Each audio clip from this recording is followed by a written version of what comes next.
बैठ जाओ जानवी। सर, क्या आपने ही मुझे मैसेज किया? तुमने आरती को क्यों मारा बताओ? क्या? आप ये क्या कह रहे हैं सर? मैं समझी नहीं। तो फिर तुम किसी अजनबी के मैसेज करने पर यहाँ पर कैसे पहुँच गई हो?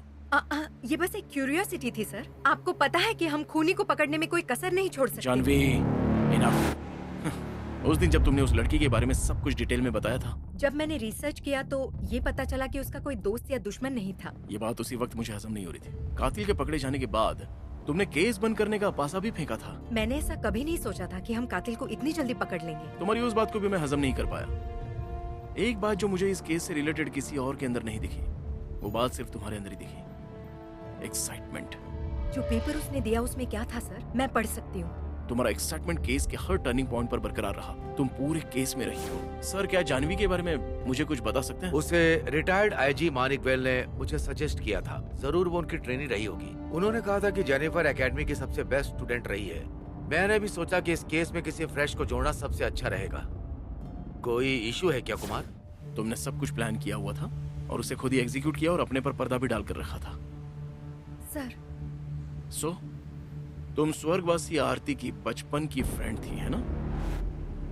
तुम लोग एक ही अनाथालय में पले बढ़े, बस वहीं से प्रॉब्लम शुरू हुई थी। जब आरती ने तुम्हें दूसरी लड़की के साथ आपत्तिजनक हरकत करते पकड़ा तो उसने तुम्हारी कंप्लेंट कर दी, जिससे तुम्हारी मुश्किलें और बढ़ गईं। जिसके बाद तुमने उस अनाथालय को भी छोड़ दिया और बस उसी बात का बदला लेने के लिए तुमने आरती को जान से मार दिया। तुम अपने आगे आगे के प्लान बनाती रही और हमें शक ना हो जाए, जिसके लिए तुमने शुरुआत से ही हमें भटकाने की कोशिश की। तुमने हमें अपने ही बुने हुए जाल में अच्छे से भटकाया। जीनियस। आपने जो भी बोला मैं उससे इनकार नहीं करती। हमारी अपनी प्रॉब्लम्स थी। यस, सही पहचाना। मैंने ये केस ऐसे ही चलाया था। मैं हर टर्निंग पॉइंट पर एक्साइटेड थी, लेकिन इसका मतलब ये तो नहीं कि मैं ही कातिल हूँ। तुम पर रहम खाने से अब काम नहीं चलेगा। सर, एक बार मेरी कहानी तो सुन लीजिए। हाँ, मैं सुनूंगा, लेकिन तब जब तुम मेरे सवालों का जवाब दोगी। अगर तुम चाहती हो कि मैं तुम्हारा पक्ष जानूं तो मेरे मेहमान बनकर आओ, लेकिन यहाँ पर नहीं सुन सकते।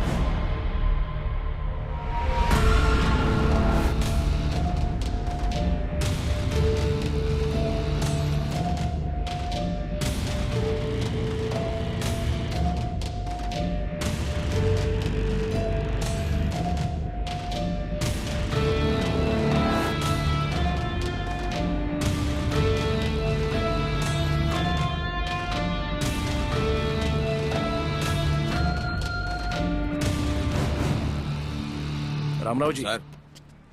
इसे दूसरी कार में बिठाओ। सर। जैसा बोला है वैसा करो। ठीक है सर।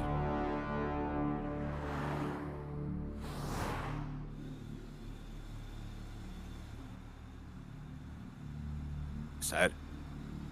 बोलो रामराव जी। सर, मुझे नहीं लगता कि जानवी इसमें शामिल होगी। ये बात तुम कैसे कह सकते हो? क्योंकि सर, मनी ट्रांसफर ऑफिस में तो वो भी हमारे साथ थी।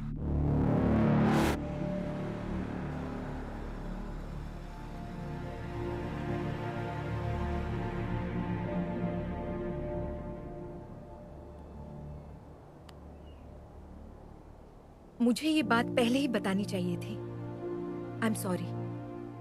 सर, मैं ये मानती हूँ कि मैं शक के दायरे में आती हूँ। मैं नहीं मानती कि ये कोई भाग्य या इत्तेफाक की बात थी। उस वक्त मेरे दिमाग में कुछ चुभ रहा था। तभी आरती का वॉइस मैसेज आया मुझे। जब मैंने उसे सुना तो मुझे बहुत गिल्ट फील हुआ अंदर से। मैं उसके घर गई थी उससे मिलने के लिए, लेकिन तब वो घर पर नहीं थी। लेकिन मुझे उससे जल्द से जल्द मिलना बहुत जरूरी था, इसीलिए सुबह जल्दी मैं उसके घर पहुंच गई। तब मैंने उसे वहां मरा हुआ पाया। मैंने उसके कातिल का पता लगाने के लिए महेश सर से रिक्वेस्ट की ताकि मैं केस से जुड़कर इसकी सारी बारीकियों को अच्छे से समझ पाऊं। इस केस में वो दोस्तों या रिश्तेदारों को इन्वॉल्व नहीं करेंगे, बस इसी वजह से मैंने आपसे ये सब छुपाया। मैं कोई ब्रिलियंट पुलिस वाला नहीं हूँ जानवी। मुझे अपराधी को खोजने की कोई शातिर तकनीकें नहीं आती हैं। मेरे पिताजी एक इंस्पेक्टर थे। ड्यूटी के दौरान ही उनकी मौत हो गई, तो उनका बेटा होने के नाते मुझे नौकरी का ऑफर आया। 21 साल की उम्र में सेना में शामिल हुआ था। बाद में एग्जाम और रिकमेंडेशन की वजह से मुझे इंस्पेक्टर की पोस्टिंग मिली। इन 14 सालों में जितने भी केस मैंने लिए, मैं कभी भी इन चीजों में नहीं पड़ा कि केस बना कैसे और इसको हल कैसे करना है। मैं बस एक ही तरीका अपनाता हूं, ट्रायल एंड एरर। मैं उसी इंसान को घेरे में लेता हूं जिस पर मेरी शक की सुई सबसे ज्यादा आती है। जब मेरा चुना हुआ इंसान आरोपी साबित नहीं होता तो फिर मैं अगले संदिग्ध की तरफ बढ़ता हूं और इसे हमेशा सफलता मिलती है। लेकिन अब तो मेरी पोल खुल गई। प्लीज इसे अपने दिल पे मत लेना। I am sorry. अभी बहुत से काम बाकी हैं। तो अब चलें क्या? Yes sir.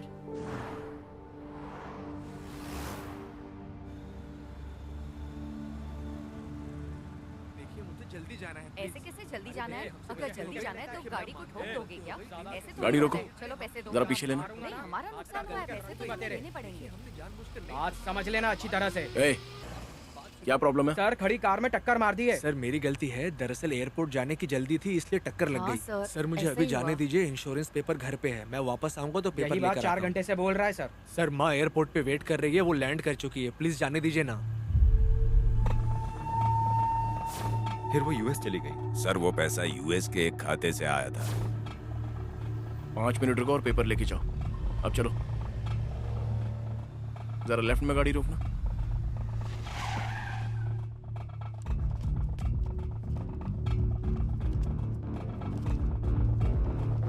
ये एयरपोर्ट का मैनिफेस्टो है। लास्ट के 3 मंथ्स का जरा चेक करना कि मिथुन की मां जयंती मेनन का लिस्ट में नाम है या नहीं। Okay sir.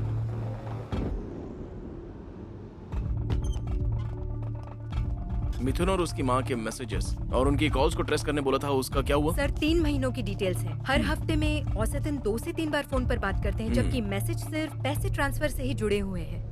एयरपोर्ट के मैनिफेस्टो से क्या पता चला? उसे बहुत बारीकी से चेक किया। मिथुन की मां जयंती मेनन हाल फिलहाल इंडिया नहीं आई है। इतना ही नहीं, उनके यहाँ आए हुए 2 साल बीत चुके हैं। Shit!